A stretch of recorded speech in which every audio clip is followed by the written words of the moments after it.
안녕하세요. 사연을 시작하기에 앞서 구독과 좋아요 부탁드려요. 감사합니다. 사연 시작해 볼게요. 회사 송년회 자리에서 처음 정우 씨를 만났어요. 제가 일하는 인테리어 회사의 건축 설계 컨설팅을 맡은 업체의 직원이었죠.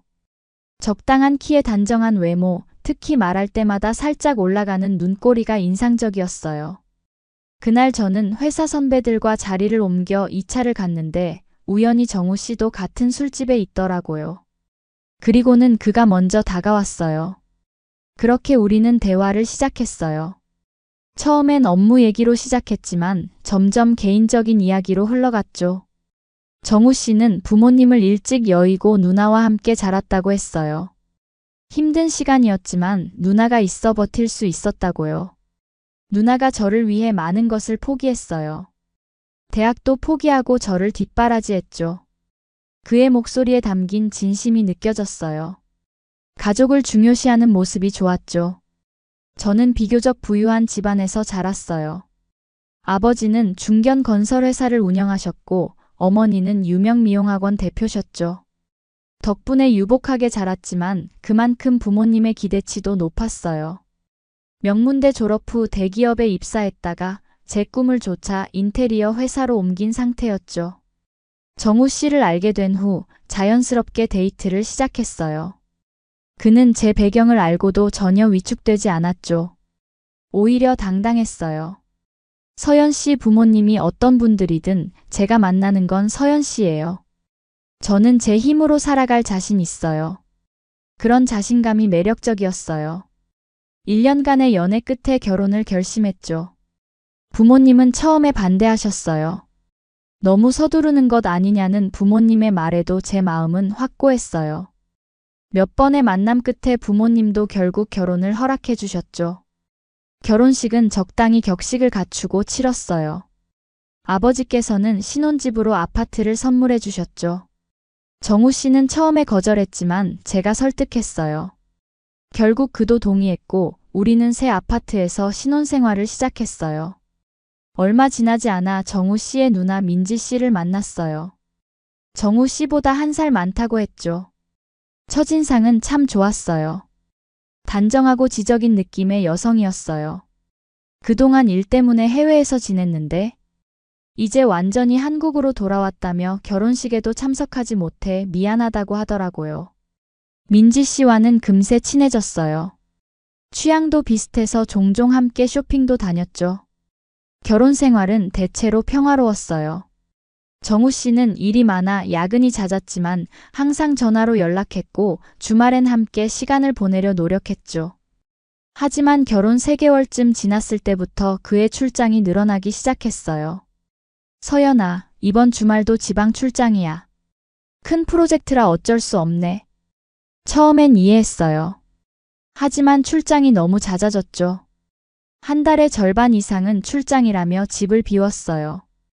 그래서 가끔 민지 씨를 만나서 시간을 보내기도 했어요. 서연 씨, 정우가 출장이 잦아서 심심하겠어요. 민지 씨와 함께하는 시간은 즐거웠어요. 그녀는 정우 씨의 대학 시절 이야기를 들려주었고 그의 취향도 잘 알고 있었죠. 덕분에 저도 남편을 더 이해하게 되었어요. 정우는 사실 혼자 있는 걸 무서워해요. 어릴 때부터 그랬어요. 부모님이 갑자기 돌아가시고 나서 더 심해졌죠.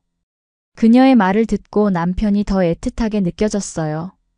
외로움을 많이 타는 남편을 위해 더 따뜻한 아내가 되어야겠다고 다짐했죠. 결혼 1주년이 다가왔을 때였어요. 특별한 저녁 식사를 준비하고 싶어 일찍 퇴근했어요. 그리고 몇 가지 반찬도 더 준비했죠. 정우 씨가 좋아하는 음식들이었어요. 남편은 또 출장 중이었지만 그날 저녁에 돌아온다고 했거든요. 반찬을 만들다 문득 생각이 들었어요. 민지 언니도 이거 좋아했는데 서로 입맛이 비슷했거든요. 그래서 언니 몫까지 넉넉히 준비했어요. 남편이 돌아오기 전에 민지 씨 집에 들렀다 오기로 했죠. 민지 씨의 아파트는 우리 집에서 지하철로 2정거장 거리에 있었어요. 그녀는 회사에 있을 시간이었지만 반찬만 놓고 오려고 했어요. 비밀번호는 알고 있었거든요. 집에 들어가니 조용했어요. 주방으로 가서 반찬통을 냉장고에 넣고 주변을 둘러봤어요. 집이 좀 어질러져 있었죠. 평소 깔끔한 민지 씨답지 않게요. 그래서 조금 정리해 주기로 했어요. 거실을 정리하고 식탁도 닦고 한참 일하다 보니 피곤해져서 소파에 잠시 앉았어요. 그런데 그만 잠이 들고 말았죠. 보고 싶었어. 남편의 목소리가 들리는 것 같아 눈을 떴어요. 하지만 꿈이 아니었어요. 현관에서 정말 정우 씨의 목소리가 들렸거든요. 출장 중인 남편이 왜 여기에? 당황스러움에 일어나려다 멈칫했어요. 뭔가 이상함을 느끼자 저도 모르게 소파 뒤에 숨어서 상황을 지켜보기로 했죠. 그리고 곧 충격적인 광경을 목격했어요. 정우 씨와 민지 씨가 서로 껴안고 입을 맞추고 있었어요. 누가 봐도 남매가 아닌 연인의 모습으로요. 오빠, 나도 보고 싶었어.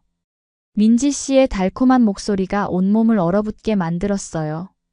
저도 모르게 흐흡하고 숨을 들이켰나 봐요. 두 사람이 화들짝 놀라 주변을 둘러봤어요. 누구야? 정우 씨의 목소리가 날카로워졌어요. 눈치챈 이상 더 숨어 있을 수 없었기에 천천히 일어났어요. 서연아?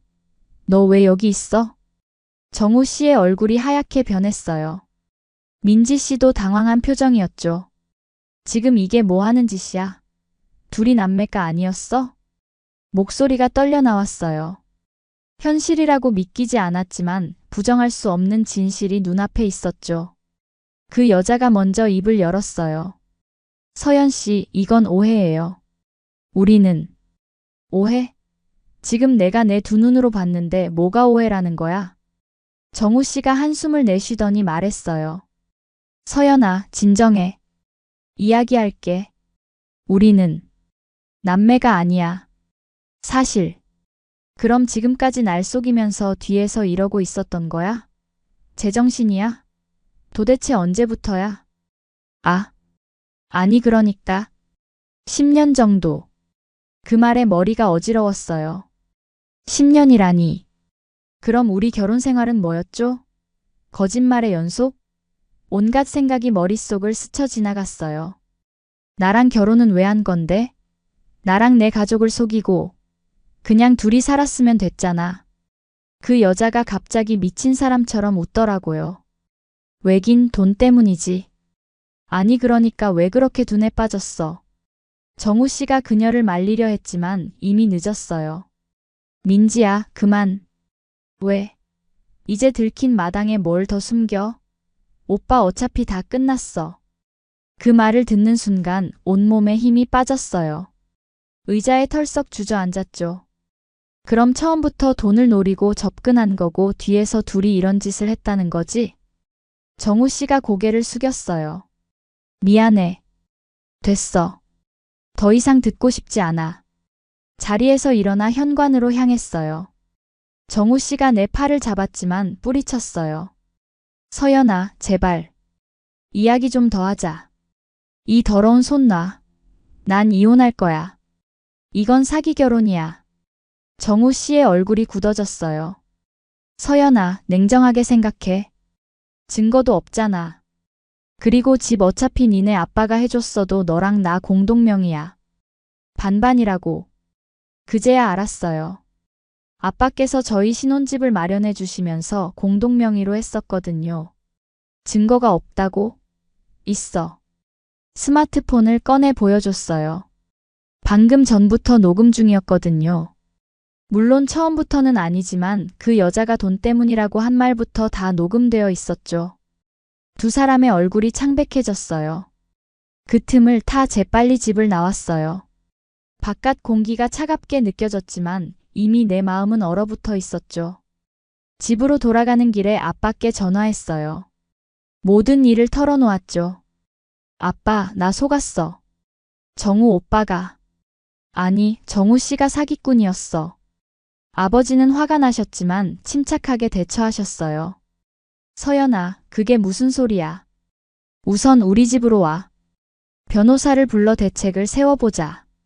그날 밤 친정에서 잤어요. 엄마는 계속 저를 안아주셨고 아버지는 이미 변호사와 연락 중이셨죠. 다행히 녹음 파일이 있어서 증거는 확보된 상태였어요. 다음 날 정우 씨에게서 끊임없이 전화가 왔어요. 처음엔 사과와 변명이었다가 나중엔 협박으로 바뀌었죠.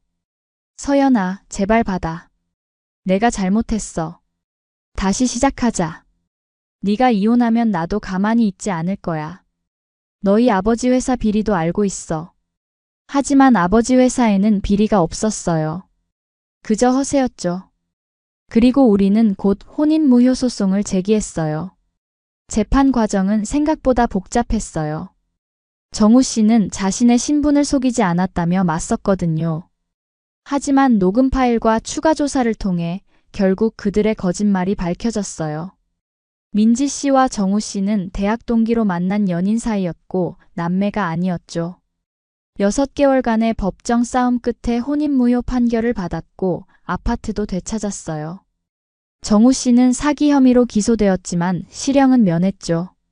집행유예를 선고받고 보호관찰 처분을 받았어요. 지금은 그 아파트를 팔고 부모님 집으로 들어왔어요. 회사도 그만두고 어머니의 미용학원에서 일하기 시작했죠. 새로운 시작이 필요했거든요. 가끔 악몽을 꾸기도 하고 누군가를 쉽게 믿지 못하게 되었어요. 심리 상담을 받으며 천천히 회복 중이에요. 제가 어리석었다고 자책하기도 했지만 상담사는 이런 사기꾼들은 매우 교묘하게 접근한다고 말해줬어요. 저만 당한 게 아니라는 사실이 조금은 위안이 되었죠. 이런 드라마에서나 나올 법한 일이 제게 일어났다는 사실이 아직도 기가 막혀요. 물론 제가 너무 물러서였겠죠. 사실 남매라는 그 말을 의심하는 사람이 많을까요? 이런 일이 진짜 있을 수 있다는 게 놀라울 뿐이에요. 얼마 전 카페에서 우연히 그 여자를 마주쳤어요. 저를 보자마자 얼굴이 하얘지더니 황급히 자리를 피했어요. 제 상처는 아직 아물지 않았지만 그들도 자신들의 대가를 치렀다는 생각이 들었어요. 이 경험을 통해 많은 것을 배웠어요. 사람의 겉모습만 보고 판단해선 안 된다는 것, 진정한 사랑은 거짓말 위에 세워질 수 없다는 것을요. 아직은 새로운 사랑을 시작할 준비가 안 됐지만 언젠가는 누군가를 다시 믿고 사랑할 수 있는 날이 오리라 믿어요.